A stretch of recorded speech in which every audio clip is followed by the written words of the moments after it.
Friends, good morning. स्वागत है आपका मेरे यूट्यूब चैनल प्रोग्रामिंग हब पे। आज का हमारा टॉपिक है टू डायमेंशनल एरेज, जो कि एरेज का पार्ट है।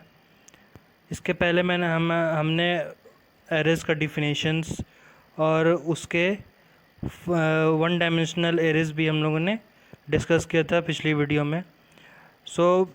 आज इसका डिस्कशन करना है हम लोग को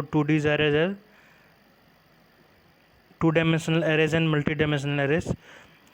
वीडियो स्टार्ट करने से पहले जो भी मेरे चैनल पर नए हैं वो चैनल को सब्सक्राइब कर लें और बेल आइकन भी दबा दें ताकि आगे की नोटिफिकेशन आपको मिलती रहे। वीडियो स्टार्ट करते हैं। तो पहले जानते हैं कि टू डायमेंशनल एरे किसको बोलते हैं। टू डायमेंशनल एरे एक ऐसा वेरिएबल है जो आइटम्स को, लिस्ट ऑफ आइटम्स को दो सबस्क्रिप्ट में रिप्रेजेंट करता है। वन डायमेंशनल एरेज में एक ही सबस्क्रिप्ट हुआ करता था, और जो टू डायमेंशनल एरेज है उसमें दो सबस्क्रिप्ट हम लोग लेते हैं, तो उसको हम लोग बोलते हैं टू डायमेंशनल एरेज।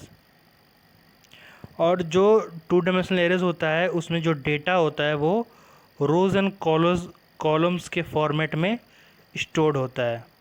जैसे कि फॉर एग्जांपल इन टेबल पहला सबस्क्रिप्ट में 2, दूसरा सबस्क्रिप्ट में 3,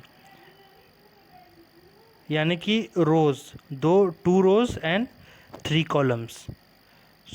चलते हैं नेक्स्ट पे। इसका हम लोग डिक्लेरेशन कैसे करते हैं, टू डायमेंशनल एरेज का हम लोग डिक्लेरेशन कैसे करते हैं। जनरल फॉर्म है type array name, data type array name, फिर रो का साइज और कॉलम साइज, और here the type specifies the data type of elements content in the array. जो टाइप है वो एलिमेंट्स का डेटा टाइप स्पेसिफाई करता है, जो कि इंट हो सकता है, फ्लोट और कैर। और the size should be either numeric constant और ए सिंबॉलिक कांस्टेंट। साइज या तो वो न्यूमरिक हो सकता है या तो वो सिंबॉलिक हो सकता है। ठीक है। फिर हम लोग इनिशियलाइज कैसे करते हैं। तो जनरल फॉर्म तो ऑफ इनिशियलाइजेशन देखिए क्या है कि type array name, row size, column size equals list of values. जो भी वैल्यूज़ है लिस्ट में वो रहेगा। फॉर एग्जांपल देखिए, हम लोग देखते हैं कि कोई वेरिएबल लिए हम लोग टेबल, उसका सबस्क्रिप्ट 1 में लिए हम लोग 2 और सबस्क्रिप्ट 2 में हम लोग लिए 3। ठीक है। और इसका लिस्ट ऑफ आइटम्स है 0 0 0 1 1 1। ये हो गया लिस्ट ऑफ वैल्यूज़। ठीक है, या list of items. Here the element of first rows initialize to 0 and the elements of second row initialise to 1। इसमें जो रोज फर्स्ट रो का जो एलिमेंट होगा वो 0 से इनिशियलाइज होगा, और जो सेकेंड रो होगा वो 1 से इनिशियलाइज होगा। ठीक है। So this above statement can be written as in table 2 bracket में 2 ब्रैकेट में 3 इक्वल्स 0 0 0 फिर 1 1 1। एक पहला जो फर्स्ट रो है वो 0 से हुआ, सेकंड जो रो है वो 1 से हुआ। ओके। और टू डायमेंशनल एरे में रो साइज जो भी है ओमिटेड हो सकता है, कैन बी ओमिटेड। ओके। और एग्जांपल देखते हैं। जैसे कि एग्जांपल है इन टेबल पहला सबस्क्रिप्ट नहीं दिया हुआ है, सिर्फ दूसरा सबस्क्रिप्ट दिया हुआ है।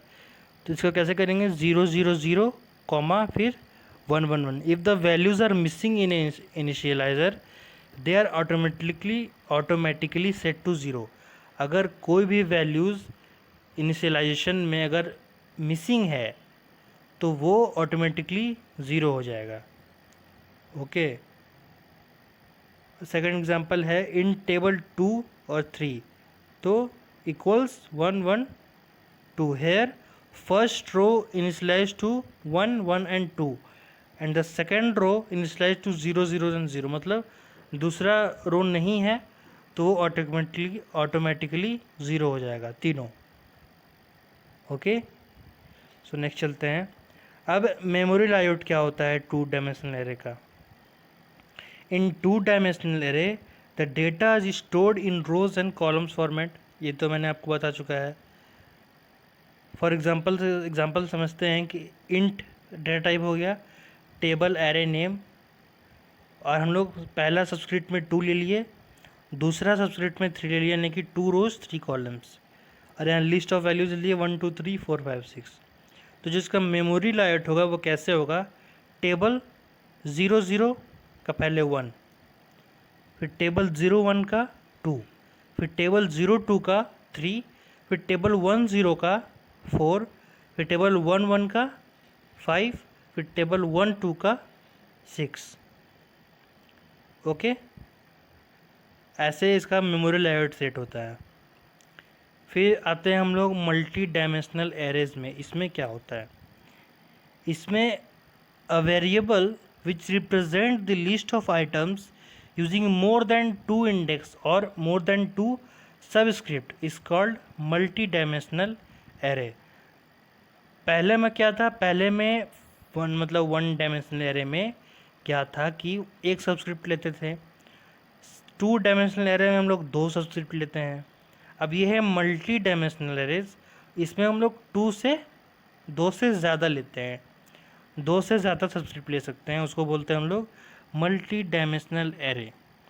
तो इसका general form of multi dimensional array is type array name S1 S2 S3 और अप टू Sn।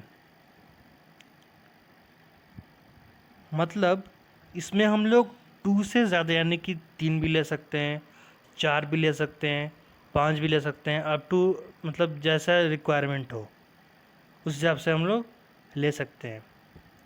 अब ये तीनों एरेज का लेकर मैं आपको कुछ प्रोग्राम्स से बताऊंगा जो कि नेक्स्ट वीडियो में, ठीक है। अब नेक्स्ट है where S is the size और सब example are int survey 356 float table 4553। इसमें 3 सबस्क्रिप्ट लिए हम लोग और सेकंड वाला में हम लोग 4 सबस्क्रिप्ट लिए। Here survey is a 3 dimensional array and table is a 4 dimensional array. जो सर्वे नाम से बना हुआ है वो जो है 3 डायमेंशनल एरे है, और जो टेबल नाम से बना हुआ है वो 4 डायमेंशनल एरे है। तो ऐसा हम लोग 2 से ज़्यादा यानी कि 3 4 कितना भी हम लोग ले सकते हैं, ठीक है। फिर इसके बाद हम लोग देखते हैं कि एप्लीकेशंस क्या होता है एरेज का। हम लोग पॉइंटर्स का भी यूज़ कर सकते हैं एरे को एक्सेस करने के लिए, पॉइंटर्स इस टॉपिक के बाद हम लोग पढ़ेंगे। और passing arrays as function parameters, जो एरेज हम लोग पास करते हैं वो फंक्शन पैरामीटर्स ऐसा भी कर सकते हैं। Arrays as members of structures, फिर using structure type data as array elements, arrays as a dynamic data structure, at last manipulating character arrays and strings, जो कैरेक्टर को मैनिपुलेट करता है एरेज और स्ट्रिंग्स का। तो ये सब उसका एप्लीकेशंस हो गया। आई होप आप लोग को समझ में आया होगा। तो फ्रेंड्स आज की वीडियो यहीं तक है, और आपको वीडियो पसंद है तो लाइक शेयर कमेंट ज़रूर कर दीजिएगा। इससे क्या है, मुझे मोटिवेशन मिलती ताकि मैं आपको और अच्छे से अच्छे तरीके से आगे की टॉपिक समझा सकूं और अच्छे अच्छे आपके लिए वीडियोस बना सकूं। सो मिलते हैं नेक्स्ट वीडियो में, तब तक के लिए बाय, टेक केयर।